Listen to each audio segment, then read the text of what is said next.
There's my wife. Sweetie. Get up here. Oh, before I get done, I want to hug every one of you. But before I get started, I have to thank somebody I fell in love with 34 years ago and married 33 years ago. She's the only reason why I'm here tonight, Thom Tillis.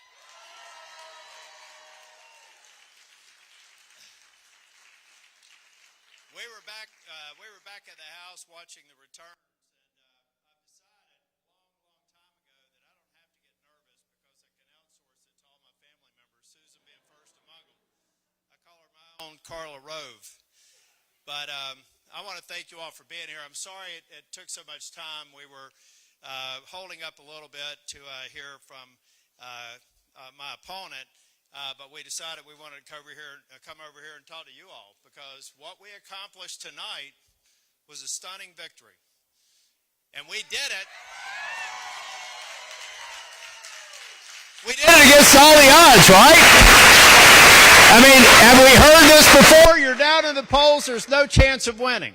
And I believed in every single one of you. Every single one of you did it. If you think about the margin of victory tonight, doing our part to save the Senate. It happened because of the individual effort of thousands of people in North Carolina, knocking on doors, making phone calls, getting the message out, letting everybody know that the truth still does matter. Letting everybody know that character still matters. And let everybody know that keeping your promises still matters. That's the most important thing to me since I've been in elected office. When I ran for the legislature in 2006, I promised people that if I went to Raleigh, I would not let you down. I would fulfill your promises. Then we got a majority, and thank goodness tonight I hear that my colleagues in the State House and the State Senate are faring pretty well now as well. Thank God. And I also want to congratulate other statewide offices because we've mounted some victories tonight. Why did we do that? Because we continue to deliver results, because delivering results still matters. And Republicans made promises to the voters of North Carolina, and we have lived up to those promises and exceeded those promises. And ladies and gentlemen, I'm here to tell you tonight, with 6 more years in the U.S. Senate, I will work tirelessly to make sure that we continue to provide opportunities and continue to fulfill promises and continue to make this nation and this state as great as it can possibly be. I want to tell you all, too, I told everybody that I was carrying a heavy burden. Most of the, how many staff do I have here? Folks that have worked with me closely. Yeah. Thank you all for all you do. Do many of y'all recognize me as somebody that's particularly stressful? No. I don't really experience stress, but I did have a heavy burden on me, thinking that North Carolina could be the majority maker for the U.S. Senate. And I told people across this state that they needed to carry that same burden. And in the election today, they proved to me that they were willing to carry that burden all the way to victory tonight. And we need to thank all of them for what they did. You know, I was, some of these ads of my chief of staff, Ted Lehman's here, my former chief of staff, Ray Starling, are here. They were great leaders in the Senate. A lot of you all worked for them, great people.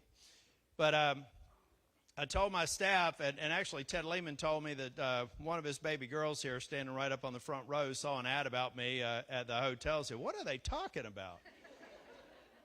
You know, they were trying to paint me as some guy that only worries about the rich. I don't worry about the rich, ladies and gentlemen. God bless them for being rich. What I worry about are the people that grew up like me. You know, when you grow up in a trailer park, you move I moved 17 times, but 7 times before you're 16 years old. You go to community college and work your way up and get your degree when you're 36. How could anybody forget where they came from? And how could anybody go in elected office and not think every single day about how you make sure those same opportunities are available for people who are growing up like you? That's what drives me. That's what will continue to drive me. My job has always been fighting for everybody to have the same opportunity to realize their American dream. It may not be mine, But whatever they want, I want them to achieve. And I want this country to continue to be that great nation that provides everybody those opportunities. I've done it for as long as I've been in public service, and I'll do it for as long as I'm going to be in public service. Now what we have to do is look ahead. We're going to go back to Washington next week, and we've got to recover from COVID. But now I'm absolutely convinced we're going to have the right numbers to do that. We're going to make sure that we get the vaccine out. We're going to make sure that we kill this virus and what it's done to this great nation.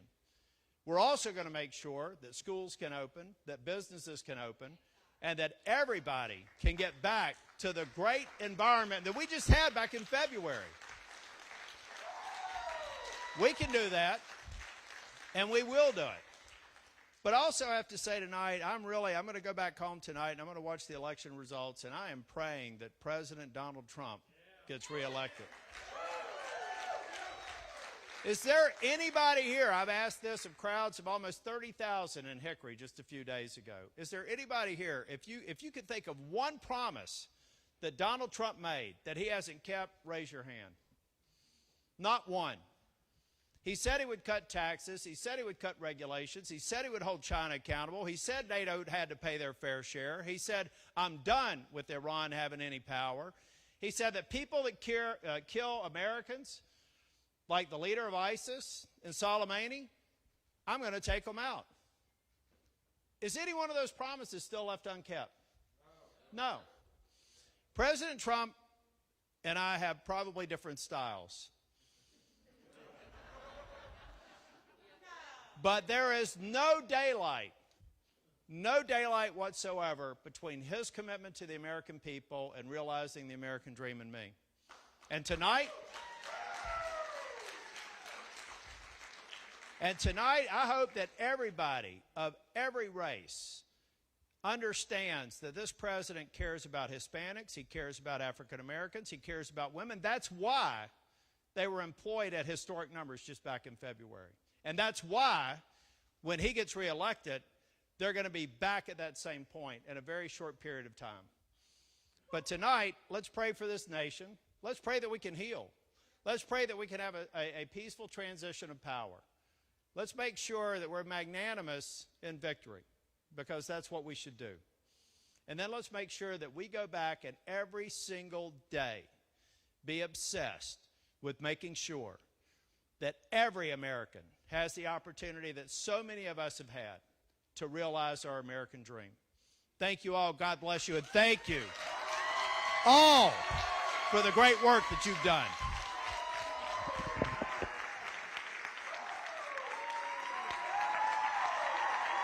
Yes, Mark Meredith is here. I'm here. Yes.